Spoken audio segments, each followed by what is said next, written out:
Bonsoir, en tout cas bienvenue. On va nous commencer tout de suite et on va parler de l'Ultra Run, mais on va parler à travers d'une association qui sans doute fait rêver beaucoup de Réunionnais et il y a quand même pas mal de nostalgiques.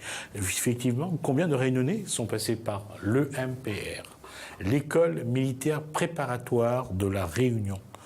Plus qu'une école, le MPR du Tampon a été une vraie institution et aujourd'hui c'est encore un vecteur de, je dirais, de souvenirs, mais également de convivialité, puisqu'ils se sont rassemblés le week-end dernier du côté de Sainte-Suzanne.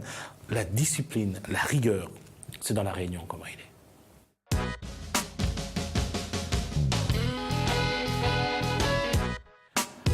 On reçoit un des dirigeants de cette association, de l'EMPR, Didier Chamy, bonsoir. Bonsoir. Et également Georges-Marie Nakoulibala, qui est donc chargé de communication sur l'Ultra Run de ce dimanche. On va juste rappeler rapidement l'événement de ce dimanche. Georges-Marie Nakoulibala, bonsoir. Bonsoir à tous, bonsoir à tout le monde. Oui, donc ce dimanche sera la première édition de l'Ultra Run, donc qui partira depuis Saint-Denis jusqu'à l'Est, Barachois, plus exactement. Et comme on parle de militaire, ce sera juste à côté d'un certain Roland-Garros, qui a été aviateur dans le passé et qui est un des ancêtres qui a permis aux Rayonnais de se faire connaître, bien que beaucoup de métropolitains pensent qu'il a été tennisman, mais non. Donc l'Ultra Run arrivera jusqu'à Saint-André. J'allais dire, le MPR, c'est 47 ans. Le MPR a fêté ses 40 ans en 2012, je crois. Ça, donc 50 plus, ça fait 47. 45. Pardon ? 45. Pourquoi ? Ah oui, 45, j'ai dit une bêtise, ouais, c'est vrai, 45. J'ai compté 2012. J'ai rajouté les 50 2017. La question, c'est, aujourd'hui, combien de Réunionnais qui aujourd'hui sont encore sur cette île sont passés par le MPR? Alors, en globalité, on a 1010 élèves, dont 10 filles la dernière année, qui sont passées à l'école militaire. Il en reste... les proportions sont aux alentours de 70-30, 70% à La Réunion et 30% en métropole ou ailleurs. Et puis quelques-uns sont partis rejoindre l'au-delà. Ils ont traversé... Ils sont passés de l'autre côté. Exactement. Alors... vous étiez combien ce week-end On était 189 exactement au total au dîner dansant, qui nous rappelle notre bal annuel de l'école militaire. Et on a réuni 51 anciens de l'école. C'est une chose qui est pas mal au vu des calendriers de chacun. Alors, si on dit 45 ans, ça nous ramène à 1972, ça nous ramène à la première promotion. Est-ce qu'il y en a encore aujourd'hui de cette première promotion? Ça veut dire qu'ils avaient 10 ans lorsqu'ils sont arrivés à... Alors, la première année, il y avait plusieurs âges, puisque le début a commencé avec plusieurs classes. Et donc, ils avaient entre 10 et 14 ans. 10-14 ans. Voilà. Ça veut dire que 45 ans après, ils en ont presque 60. Oui, il y a des soixantenaires, et voire un peu plus. Mais ils sont là. C'est pas ceux qui sont partis dans l'au-delà, ce ne sont pas les plus vieux, c'est des accidents de la vie. D'accord. La question, c'est Deschamia est rentré à quel âge et en quelle année d'ailleurs? Alors moi, je suis rentré en 81, le 22 septembre. Et donc, du coup, en 81, j'avais 10 ans. 10 ans tout rond. Commencé en 6e. Oui, et fini en terminale. Donc, avec un redoublement, parce que le bac, j'ai voulu le faire 2 fois. Donc voilà. Et puis, j'aimais bien l'école, donc je suis resté longtemps. Qu'est-ce qu'il y avait de particulier à l'UMPR pour qu'aujourd'hui ça reste dans les souvenirs, des souvenirs mémorables pour ceux qui y sont passés? Alors pour bien comprendre, les meilleurs amis qu'on ont la génération, toutes confondues, c'est ceux du service militaire. Donc imaginez-vous un service militaire qui dure 7 ans. ou un peu moins pour certains. Donc ça crée des liens. On est tous des frères d'armes, entre guillemets, et en tout cas des gens qui ont vécu la même chose, qui ont eu les mêmes valeurs et la même discipline, le même encadrement. Discipline, réveil à quelle heure le matin C'était 6 heures, le branle-bas, et puis petit déjeuner, enfin toilette, petit déjeuner, c'était ça, séquencé dans la journée. Et le salut au drapeau, c'était à quelle heure? Était à 8 heures. 7h30, pardon. 7h30. 8h, on attaquait les cours. Donc 8h les cours. Et comment était fait le programme pour que les cours, mais qui est aussi à côté la préparation militaire?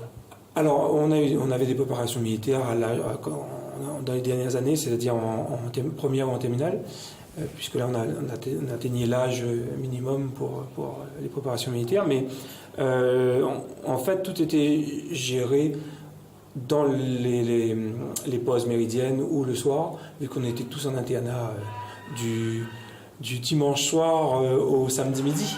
Ce qu'on ne connaît pas de nos jours. L'internat s'arrête au vendredi soir de nos jours, alors que nous, c'était jusqu'au samedi midi.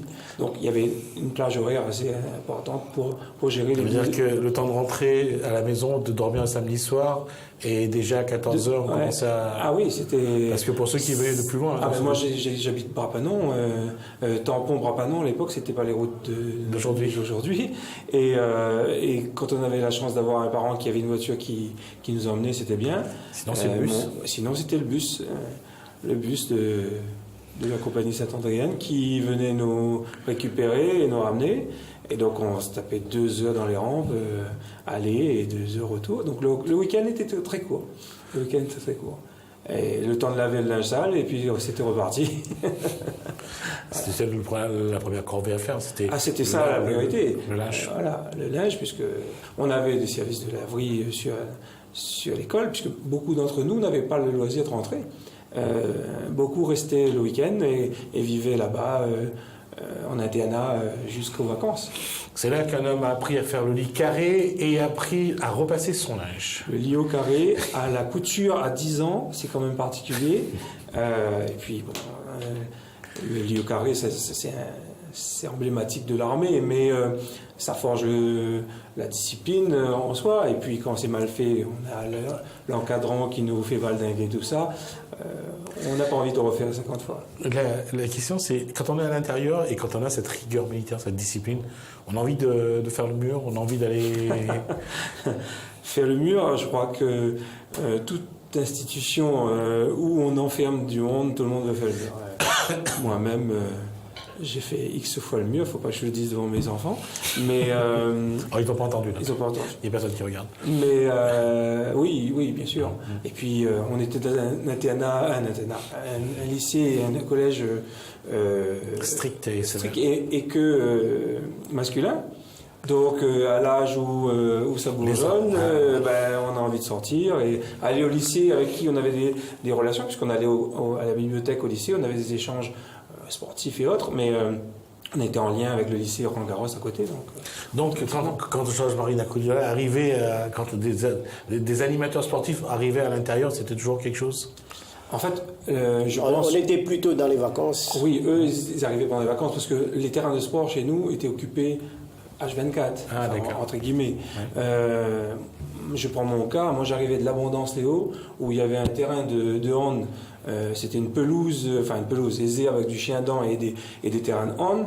Et en arrivant à l'école militaire avec des terrains de foot, des moyens exceptionnels, pour l'époque en tout cas. C'était un bonheur. Magique. Jean-Marie Nakoudiola, lorsque l'éducateur sportif que vous êtes arrivé à l'EMPR pour faire... Disons qu'il y a 2 moments. Il y a un moment où j'étais moi-même athlète, donc j'étais un petit peu sous les ordres des autres entraîneurs. Et un deuxième moment où en 81, c'est l'âge où Deschmy est arrivé donc, à l'EMPR. Moi, je prenais mon bâton de pèlerin d'entraîneur. Et d'ailleurs, les premières années d'athlétisme que j'ai fait comme entraîneur avec la première rencontre Réunion Maurice qu'on a fait. Mais pas mal de souvenirs qui reviennent quand je rencontre M. Deschmy. Chelmy, pardon. C'est difficile à mettre dans la tête parce qu'il y a beaucoup de prénoms, de noms, comme je suis de la Didier. Voilà, Didier. Donc, moi, personnellement, les souvenirs que j'ai, c'est les rencontres qu'on faisait en UNSS, où l'école militaire était vraiment représentée dans toutes les disciplines. Et aussi beaucoup de talents et beaucoup de jeunes qui sortaient de ces rangs pour montrer leur... bon, ils avaient peut-être une avance sur nous parce que bon, tous les jours, ils étaient en sport, hein, si je me trompe. Oui. Et ça, on le voyait souvent dans le 100 km de la Réunion en relais, où le RPIMA était toujours parmi les meilleurs. Bah, disons que c'était pas la même... Vous voyez la rigueur militaire au niveau du sport. C'était pas le même corps d'armes, ouais. Mais... Disons que ce que vous venez de dire, à savoir la rigueur militaire, le fait de travailler et de s'entraîner, parce que bon, pour ceux qui étaient, bon, malheureusement, moi, j'ai pas eu cette opportunité de faire le service militaire, parce que bon, j'étais déjà dans le monde de l'athlète et on m'a donné le choix parce que j'avais une blessure au bras et quand je suis passé aux 3 jours, là, donc le gars, il m'a demandé, le docteur, il m'a dit, est-ce que tu reviens, tu vas te faire opérer et tu reviens. Je dis non, je reste à la maison. Donc, mais j'ai fréquenté pas mal de gens, donc comme je disais, des jeunes qui étaient en athlétisme que j'ai vus à mes côtés dans les sélections de la Réunion, hein, que ce soit pas en tant qu'entraîneur seulement, en tant qu'athlète. Bon, j'ai encore en mémoire un certain Véfour, donc qui était un bon sauteur en longueur et un bon coureur de 100 mètres. Et donc lui, bon, on a fait des bons matchs ensemble, on a matché ensemble. Bon, après j'ai vu des jeunes arriver comme Thierry Nifo, qui a été pour moi le meilleur sprinter de l'île. Quand je vous dis ça, c'est pas pour dire que c'était quelqu'un. C'est les années 80, ça. C'est les années 80, de 79 à 81. D'ailleurs, même Daniel Sangouma, qui a été élu notre porte-drapeau pendant des années, je me le permets de le dire parce qu'aujourd'hui, vous savez, dans quelques heures, il y aura certainement... les Jeux Olympiques à Paris, voilà, c'est la nomination de Paris 2024. Donc, tous les, comment dirais-je, les gens qui ont participé aux Jeux Olympiques ont rendez-vous du côté de Champfleury. Et ben moi, quand Daniel me dit, parce que bon, il avait rencontré Daniel en 81, et Thierry, il avait fait les championnats de France ensemble. Et Daniel m'a dit que c'est le plus grand sprinter qu'il avait eu à ses côtés à l'époque. Et je peux vous dire qu'après, Thierry, il était quand même au bataillon de Joinville. Oui. C'est important, donc je connais un petit peu son histoire. Donc Thierry, il était aussi fort que ça. Et la meilleure histoire que j'ai eue avec Thierry, c'est qu'à La Réunion, il y avait l'école, le bataillon Joinville, hein, le fléau du sport français militaire, qui est venu en 81 nous rencontrer. Et à cette époque, du côté de Saint-Pierre là-bas, donc on a fait un relais. On a battu les champions de France de leur catégorie espoir, c'était les espoirs, avec les 2 frères Versini, Pierre-Yves et Dominique, et Thierry Nifo, le jeune qui arrivait, et moi-même donc dans le relais. Et Thierry était le seul individuel, ça c'était par équipe, et individuellement, il y a Thierry qui a battu tout le monde sur longueur. Et c'était sur une cendrée. Alors justement, quand on regarde aujourd'hui, c'est ça qui explique aussi que quelque part il y a une vraie nostalgie de cette époque-là, et quelque part aujourd'hui, entre la fin du service militaire et le fait que à l'époque le maire du Tampon, André Tianakoun, a préféré installer l'université sur ce même site, donc mettre fin à cette période de l'EMPR. Il y a une chose qui est vraie, c'est en tout cas la nostalgie est là et les regrets aussi. Oui, en effet, on a vécu nos jeunes années, nos belles années d'adolescence là-bas, et donc automatiquement ça crée des liens, c'est des moments forts, la première clope dans un coin qu'on a recraché parce que l'éducateur nous tombait dessus, je veux dire, c'est des bêtises comme ça qui font que le quotidien est arrivé. Mais le sport a toujours été un vecteur pour nous tous. J'ai une image, une fois j'étais à l'infirmerie parce que j'étais malade ou blessé. Et à 17h, lorsque la sonnerie de fin des cours sonnait, à 17h02, les stades étaient pleins. Donc c'était une ruée vers les stades, au premier qui arrivait sur le terrain de foot, parce que le foot avait un engouement énorme. Et les premiers arrivés sur le terrain de foot gardaient la place pour les autres, le basket, le hand, tous les sports étaient représentés, la salle de muscu, il y avait toujours du monde. Oui, le sport, ça a été un vecteur et un élément essentiel de notre... Même si à l'époque, les jeunes, comme votre génération ou les autres, il y avait de temps en temps la discipline, la rigueur, l'autorité était quand même décriée, n'était pas vraiment appréciée, mais malgré tout, aujourd'hui, quand on regarde tous ceux qui y sont passés, tout le monde, en tout cas, a le même souvenir, a de très bons souvenirs, et tout le monde se dit, mais pourquoi ça s'est arrêté? Oui, en fait, quand on y est, et qu'on s'oublie, automatiquement, on se dit, ils font chier ces militaires. Et puis, moi, je suis arrivé en terminale après le bac, je me suis dit, de toute façon, ils ne feront pas plus chier que ça, entre guillemets. Et donc, j'ai entamé une carrière de 20 ans dans l'armée. Donc, voilà, je suis retenu, moi, en 2009. Et maintenant, je suis dans le monde de l'entreprise. Mais c'est vrai que quand on y est, on le subit, on le décrit. Mais maintenant, de nos jours, on regrette la perte du service militaire. Le lien entre l'armée et la nation n'existe plus, même si il y a des pistes pour ramener tout ça. Mais il n'y a plus ce maillage qu'il y avait entre la nation, l'armée et le peuple. Donc nous, on a un grand regret et un grand vide là-dedans. Donc c'est pour ça que notre association perdure et à chaque rassemblement, c'est les mêmes réflexions. Pourquoi ça a été fermé? Pourquoi on n'a pas gardé ça? Pour La Réunion, c'était quand même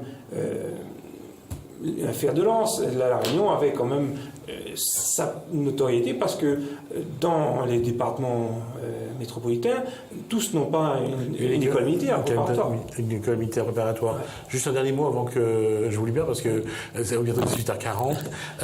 Dimanche, au départ de l'Ultra-Run, au Barachois, on sera au moins une trentaine. On a tablé sur plus, mais parce que les agendas sont toujours compliqués, mais parce qu'on est tous de divers...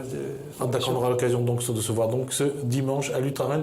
Merci Didier Chelmy, donc administrateur donc de l'association, les anciens de l'EMPR, le vice-président donc de l'association des anciens de l'EMPR du Tampon, l'EMPR, l'école militaire préparatoire de La Réunion, qui a bien sûr, comme on le dit souvent, donné à La Réunion de très grands Réunionnais. Merci en tout cas.